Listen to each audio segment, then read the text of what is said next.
SGC here, and we're back for a movie time.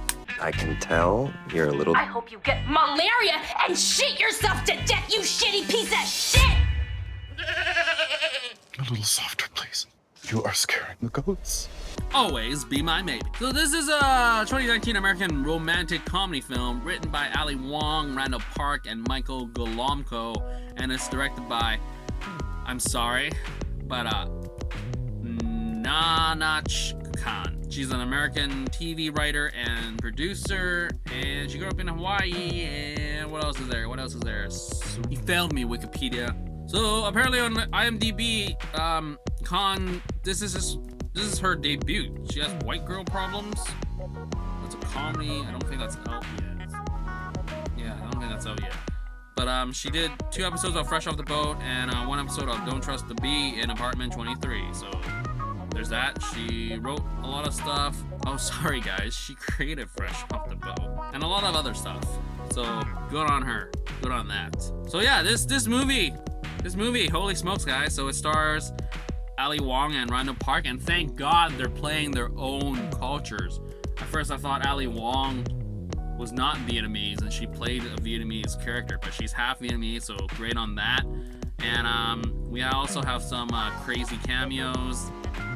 Wow, Wikipedia only says there's Randall Park and Ali Wong for starring, but that's not the case, so let's scroll down. Yeah, we got Keanu Reeves. Holy crap. Dae Kim is in this. He hardly plays. But Keanu Reeves plays a fictional, real-life counterpart of himself. I highly doubt that's how he is. And, So what's this film about? So basically it's about 2 childhood friends who, liked each other, but or enjoyed each other's company. And life happened and they separated and went their own ways, and then they get back together in terms of friendships, and then do they get together? Who knows? You watch the film, you find out type of thing. And that's the whole movie. And what did I think? Well, first off, the first thing that really, I don't care what the reviews, what you have to say about this movie, the thing that saves this monumentally for me is that there's one sequence where Randall brings Ali to the party, and while they're setting that sort of, I forgot the terminology, the establishing shot of the party, zooming in, 2 kids run into the house and then through the house. So what you gotta say, SGC? What's so important about that? Details, people. Details for me really speaks words and monumentalism here. The 2 kids took off their shoes. They took off their shoes and ran through the house and put them back on. That made me forget everything that I had gripes with this movie, which wasn't that much. Really, that to you could be a really small thing, but holy smokes, it's been 5 minutes and I just started my review. But seriously, this was wow. Like, for that detail, it sort of reminded me of Zootopia, where before she jumps into the pipe, she has a Ziploc bag, puts her phone in there, zips, and it's dry because she needs the evidence. That detail, I know you. I notice you. Thank you. So yeah, Ali Wong, Randall Park, great chemistry. Though I would have to say, the first half of the movie was much more entertaining and, funny in terms of just straight up comedy. I felt like the latter half had its moments, but it felt like a stand-up while they were doing a bit. Like the Hickey one was nicely edited in the trailer, but the actual sequence of dialogue and lines felt more like a segment. Keanu Reeves, hands down, that was great. Him playing his I don't even know what you call him, like he's just super starstruck. And I love the sequence where he comes in, like that music and the slow-mo. Wow, great stuff. I saw in the trailer that it was gonna be him. I didn't expect him to play himself, which adds so much more, because they just start reference Matrix and John Wick and all that stuff, and it was just great. And yeah, great. It had that touch of culture, and it didn't rely on it too much. And I enjoyed it for what it was. I finished it the day it came out. Like, I was like, well, I'm up already, let's just finish this. So I did.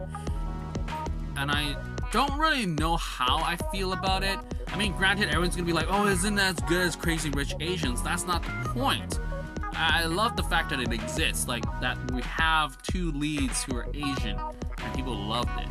And it's crazy that I'm seeing this movie on billboards again. I'm not billboards, bus stops. Crazy Rich Asians and now Always Be My Maybe. I actually didn't realize it was gonna be on bus stops, but I'm glad that it is, because you know, more Asian faces. I mean, we got Aaron Kwok on a what is it, Swatch longest watch bus ad. So what? But like a movie that has two Asian Americans, Asian Korean American, Asian Vietnamese, or what have you, Asians, it's good stuff. I mean, it, like, does it speak to my filmness cinephile? In a sense, it does. But to other more general audiences, I hope it speaks to them more, that they would want more of these movies, and we get more of these quality movies. Like, I don't. Yeah. It's a great time. Like, Crazy Rich Asians could be so much better, but the fact that it exists is sort of like a door, like an open door. People, it makes money. But you know, more culturedness. I'm always like iffy about that stuff. Now I'm gonna start rambling. But anyways, I enjoyed this film for what it was, and it's funny. Could be more funny, especially with Ali Wong and Randall Park writing it. So I was kind of like, oh, okay. But yeah, the cast, great chemistry, and it's a very atypical narrative of this type of childhood bonding and just, you know, losing touch type of thing, and then you come back together and you're still like, I like this guy, what? And then you know, love stories have those endings. Like, those arcs are very, like, you know, misunderstanding or what have you, and then like, I come back for you and you love me, blah blah blah. That's very typical.